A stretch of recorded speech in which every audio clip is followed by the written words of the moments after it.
Watu wanapenda injili za uongo. Pokea makontena, alafu baada anaenda kutenda dhambi.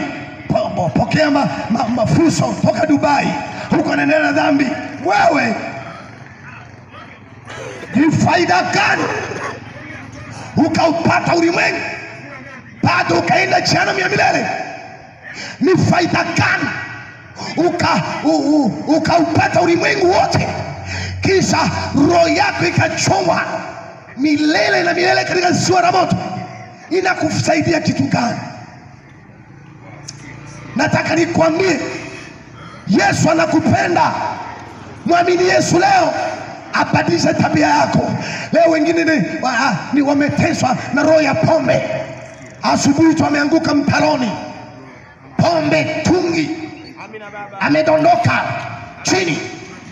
Unajiuliza, huyu hata nguvu ya taifa inaisha, kwa sababu vijana wanaongoza kwa mambo mabaya, ulevi, usagaji, mambo mabaya. Yesu anakuita ubadilike. Wengine wanavuta bangi, kichwani umejaa bangi. Kimbilia kwa Yesu. Yesu akunusuru leo.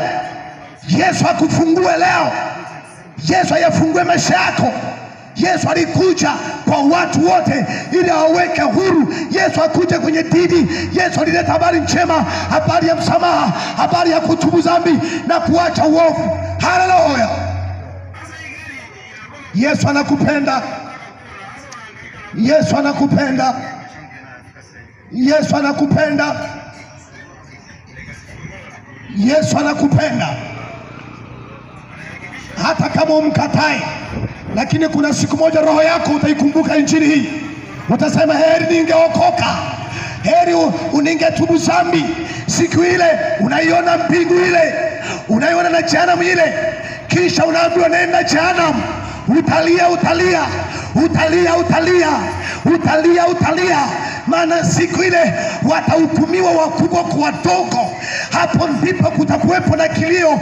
Watu watalia kama ilivyokuwa wakati wa Nuhu, kama ilivyokuwa wakati wa Sodoma na Gomora. Watu walitamani kutubu, haikuwezekana. Walitamani